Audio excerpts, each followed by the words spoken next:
मौसम से जुड़ी जानकारी और लाइव मौसम खबरों के लिए हमारे YouTube चैनल को सब्सक्राइब करें और बेल आइकॉन दबाकर हर अपडेट पर रखें नजर। दोस्तों, स्काईमेट वेदर में आप सभी का बहुत बहुत स्वागत है। मेरा नाम महेश पलावत है। आज के वीडियो में हम अल नीनो, ला नीना, आयोडी और मेड इन जूलियन ऑसिलेशन इसके बारे में बात करेंगे कि अब ये तो मानसून समाप्त हो गया और अब इनकी क्या स्थिति बनी हुई है और 2024 का जब मानसून आएगा उस समय क्या स्थिति रह सकती है, इसके बारे में थोड़ा सा आकलन करने की कोशिश करेंगे। तो जो लेटेस्ट प्रेडिक्शन है नोआ का, उसमें आप देखिए कि अक्टूबर, नवंबर, दिसंबर ये 3 महीने का एवरेज होता है। तो 100% ये यहाँ तक 100% है, यानी दिसंबर, जनवरी, फरवरी तक 100% अल नीनो बना हुआ है। उसके बाद जब मानसून 2024 आएगा तो आपको मालूम है कि वो अप्रैल, मई और जून, यानी जून में शुरुआत हो जाती है, मई, जून, जुलाई और जून, जुलाई, अगस्त, ये जून, जुलाई और अगस्त यानी जून से शुरू होता है।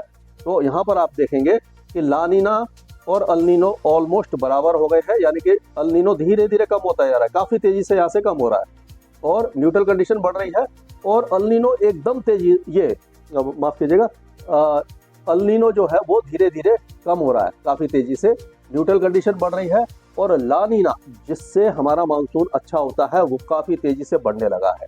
ये अभी का प्रोजेक्शन है और जो क्लियर पिक्चर होगी वो जनवरी और फरवरी का जो अपडेट आएगा उसमें काफी हद तक ये स्थिति क्लियर हो जाएगी कि 2024 के मानसून के समय ला नीना कितना ज्यादा प्रभावी होगा या न्यूट्रल कंडीशन होगी। अल नीनो तो श्योर है कि धीरे धीरे कम हो जाएगा और अल नीनो कम होने से 2024 का मानसून अच्छा हो सकता है।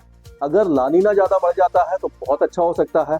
अगर न्यूट्रल कंडीशन रहेगी तो भी मानसून में काफी ज्यादा सुधार देखने को मिलेगा। इस बार हमने देखा बिलो नॉर्मल मानसून समाप्त हुआ 94%, यानी कि लॉन्ग पीरियड एवरेज का 94%, 6% की कमी के साथ मानसून समाप्त हुआ, जैसे कि स्काईमेट ने बताया था। तो ये तो प्रोजेक्शन रहा अल नीनो और ला नीना का।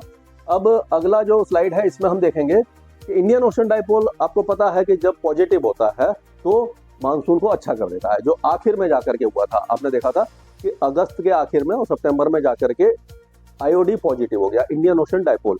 तो ये आप देखिए, ये भारत का नक्शा है, ईस्ट इक्वेटोरियल इंडियन ओशन है और ये वेस्ट इंडियन ओशन है। तो यहाँ पर पश्चिमी जो इंडियन ओशन है, अगर यहाँ पर सी सरफेस टेम्परेचर बढ़ जाते हैं, यहाँ बादल ज़्यादा बनते हैं और ये हवाएं ऊपर उठती हैं, बादल बनाती हैं। और साउथ वेस्टर्ली विंड, आपको मालूम है कि साउथ वेस्टर्ली विंड ही मानसून को लेकर के आती है। जब यहाँ से ये साउथ वेस्टर्ली विंड जब लगातार आती है तो ये मानसून इस तरह से आता है। और यहाँ पर अगर बादल ज़्यादा बन रहे होते हैं तो मानसून को फायदा होता है। ये पॉजिटिव इंडियन ओशन डाइपोल है।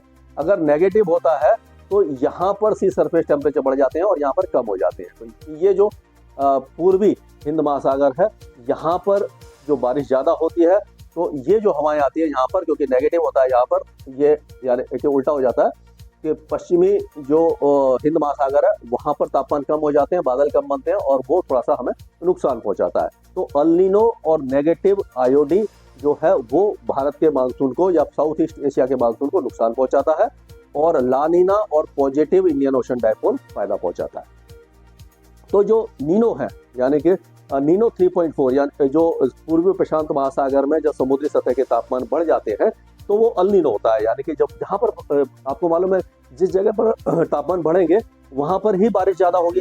जब सी सरफेस टेम्परेचर गर्म होंगे तो बादल बनेंगे, हवा ऊपर उठेगी और वह बारिश ज़्यादा होगी। तो पूर्वी भूमध्य रेखीय प्रशांत महासागर में अल नीनो के समय पेरू और साउथ अमेरिका में मूसलाधार बारिश होती है और हमारे साउथ ईस्ट एशिया में बारिश कम हो जाती है। तो ये है, आप देखिए यहाँ पर है नीनो 1 और 2, तो इसका बहुत ज्यादा असर नहीं होता। ये है नीनो 3, यहाँ से लेकर के यहाँ तक, और ये है 3.4, इधर से लेकर के इधर तक 3.4 है। इसी का जो मापदंड है उसी से निर्धारित किया जाता है कि अल नीनो है, न्यूट्रल है या ला नीना। तो हम देखेंगे कि क्या सिचुएशन रही थी। तो अब देखेंगे कि ये देखिए जो इंडियन ओशन डाइपोल है वो पीक पर आ गया था अक्टूबर नवंबर में, यह पीक पर है। अब धीरे धीरे ये दिखा रहा है कि आईओडी भी नेगेटिव हो जाएगा, लेकिन ये फोरकास्ट आईओडी का बहुत ज़्यादा एक्यूरेट नहीं होता है।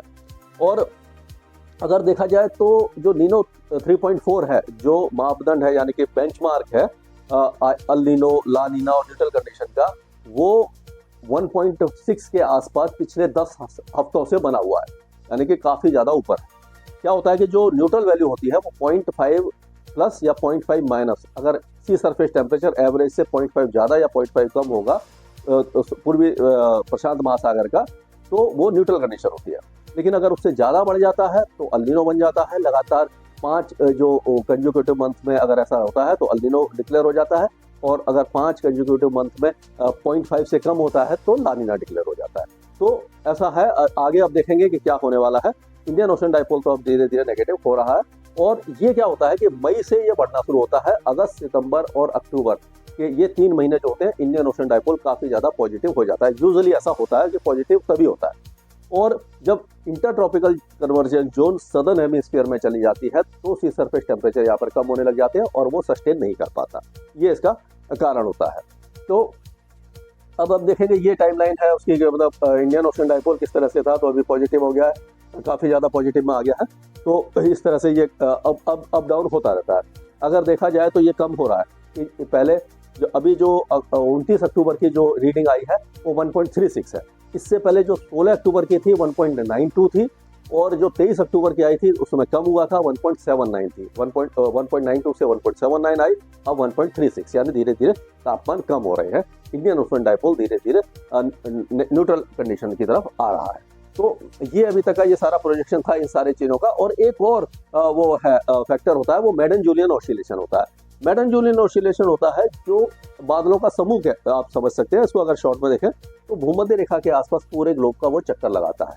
जब वो हिंद महासागर से होकर के गुजर रहा होता है तब हमारे मानसून को वो काफी ज्यादा मजबूत कर देता है, बारिश बढ़ा देता है। अगर मानसून के समय वो 2 या 3 बार अगर निकल जाता है हिंद महासागर से तो काफी फायदा होता है, और ये पूरे साल चलता रहता है। 30 से 60 दिन की इसकी साइकिल होती है। तो ये मतलब मूविंग पैटर्न है, और बाकी जो स्टैटिक पैटर्न है यानी एक ही जगह रहते हैं वो इंडियन ओशन डाइपोल है, और अल नीनो ला नीना न्यूट्रल कंडीशन जो होती है, अल नीनो ला नीना एंसो कंडीशन जिसको कहते हैं। तो अभी यही अनुमान है कि जो आगे के प्रोजेक्शन ऐसे दिखाई दे रहे हैं कि ला नीना बनने लग जाएगा और अल नीनो काफी कम हो जाएगा। तो 2024 का मानसून कैसा रहेगा ये डिपेंड करता है कि जो जनवरी और फरवरी का प्रोजेक्शन आएगा, क्योंकि अभी क्या है कि काफी आगे का समय है, और मतलब आप कह सकते हैं अभी हम नवंबर में हैं और जून, जुलाई, अगस्त की हम बात करें तो काफी लंबा प्रेडिक्शन है। कभी कभी मॉडल्स में थोड़ा एरर होता है, लेकिन ये तो श्योर है कि अल नीनो धीरे धीरे कम हो जाएगा, ला नीना बढ़ेगा, और मानसून काफी हद तक अच्छे होने के आसार दिखाई दे रहे हैं। लेकिन जब जनवरी और फरवरी में जब अच्छा प्रोजेक्शन आ जाएगा जो काफी नजदीक होगा, तब हम पूरी तरीके से आपको बता पाएंगे। और आपको मालूम है कि हम अपना जो जनवरी में एक फोरकास्ट करते हैं मानसून का, उसके बाद फिर से अप्रैल में पूरा जो डिटेल फोरकास्ट है वो करते हैं। तो वो आप इंतजार कीजिए, और हम उसके बारे में पूरी स्टडी कर रहे हैं, और जो भी सही जानकारी होगी आपको देने की कोशिश करेंगे। स्काईमेट वेदर में अभी के लिए मौसम से जुड़ी जानकारी और लाइव मौसम खबरों के लिए हमारे YouTube चैनल को सब्सक्राइब करें और बेल आइकॉन दबाकर हर अपडेट पर रखें नजर।